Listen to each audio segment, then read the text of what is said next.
আমরা আগে যেটা দেখতাম আমাদের আর্লি স্টেজে যে কোনো একটা কাস্টমারের কাছে যখন আমরা বলতাম যে আপনার নামে আমরা কেস করে দিব ভাই, আমাদের তো কোনো অল্টারনেটিভ নাই, তারা শক পেত।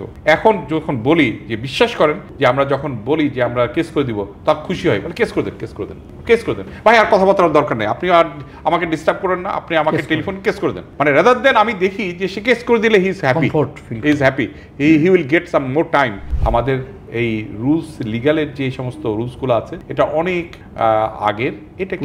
এটাকে আমি একটা পার্সোনাল এক্সপিরিয়েন্সের কথা বলি, আমি নাম নাই বললাম, নাম বলতে পারি। সিলেটে গিয়েছিলাম আমার কিছু রিজিওনাল স্ট্রেস অ্যাসেট ম্যানেজমেন্টের ক্ষেত্রে যাদের সমস্ত খারাপ লোক, একটা কাস্টমার এসে একটা কথার কাটাকাটির এক পর্যায়ে বললো যে ভাই আপনার এই 20 কোটি টাকা আমি কেন দিব, আমি যদি বছরে 1 লাখ টাকা আমার উকিলের পেছনে খরচ করি, আমি আপনার টাকা দিতে হবে না, তাহলে ওয়াই শুড উই পে? একদম just in front of I can tell the name of that customer, ভাই দিব না, আমি দিব না, জান আপনারা, আমি উকিলের পিছনে ক্লোজ করবো। সো ইফ এখন আজকে আমরা আগে যেটা দেখতাম আমাদের আর্লি স্টেজে যে কোনো একটা কাস্টমারের কাছে যখন আমরা বলতাম যে আপনার নামে আমরা কেস করে দিব ভাই, আমাদের তো কোনো অল্টারনেটিভ নাই, তারা শক পেত।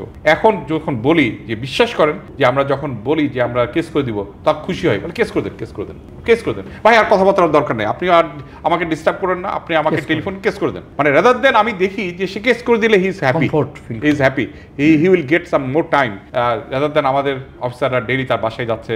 এর থেকে তারা বলতেছে ভাই কেস করে দেন। এবং বিশ্বাস করেন একটা one of our biggest stage client, সে আমাকে রিকোয়েস্ট করছে পার্সোনালি যে ভাই কেস করে দেন, আপনি আর আমাকে ফোন করেন না, আপনি কেস করে দেন। So what does it indicate? আমি আর I don't want to make any other comment.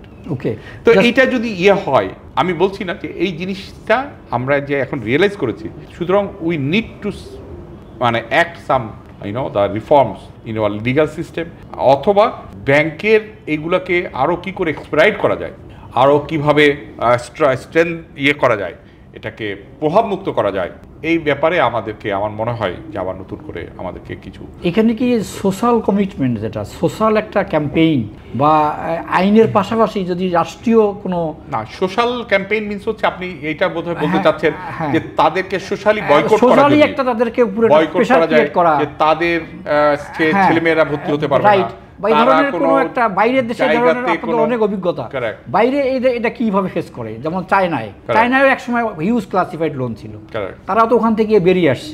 ইন্ডিয়াও তো অনেক ক্লাসিফাইড লোন আছে, সেটা তো ওখান থেকে বেরোয়ার চেষ্টা করতেছে। তো এই যে ইয়েগুলো, যে সামাজিক যে এটা আইনের পাশাপাশি সামাজিক, আমি একটা এক্সাম্পল দিই তাহলে ক্লিয়ার হয়ে যাবে। বলেন। আমার এক ফ্রেন্ড ছিল, সে দুবাইয়ে একটা ব্যাংকে চাকরি করতো।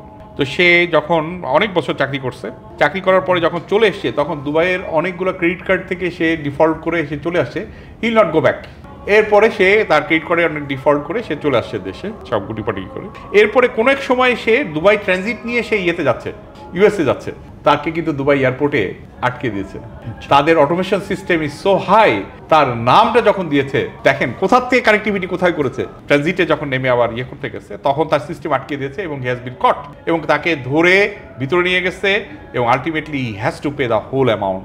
তো আমাদেরকে কিন্তু এই সমস্ত জায়গাতেও কিন্তু যে লুফলসগুলো আছে, এগুলোকে পার্ট ইয়েস কারেক্ট, যে সোশ্যাল কমিটমেন্ট ছাড়াও, সোশ্যাল তার ছাড়াও, সেখানে আমি আপনাকে একটা নাম দিয়ে বলি, চিটংয়ে একটা কাস্টমার, সে মানে অত্যন্ত টাকা পয়সা নিয়ে পালিয়ে গেছে, আপনি নাম বললে চিনে ফেলবেন, আমি ওপেন মিডিয়াতে বলতে চাচ্ছি না। সে Canada Bangladesh chamber of commerce যেটা হয়েছে কানাডাতে, সেটা সভাপতি হয়েছে ওখানে যে। তো সেইটা হচ্ছে এই যে এইগুলো দেখে একজন আরেকজনকে উৎসাহিত হচ্ছে যে এই টাকা নিয়ে যদি বাইরে চলে যাওয়া হয় তাহলে তো আমার কিছু হচ্ছে না বা হবে না। এই যে জিনিসটার এগেনস্টে যে central bank is working is very hard, এই জায়গাটাতে আরও আমাদেরকে সবাই মিলে সম্মিলিতভাবে এটাকে রোধ করতে হবে, যে যাতে করে কারোর ভিতরে ইমপ্রেশন না হয় যে টাকা মেরে দিলে কিছুই হবে না। এইটা যদি আমরা না করতে পারি, তাহলে সামনের দিনে এই যতই আমি এই ম্যানেজমেন্ট আর কথা বললাম না কেন, এই জায়গাগুলোতে করেও হয়তো আশানুরূপ ফল পাওয়া যাবে। মানে culture should be change. Correct.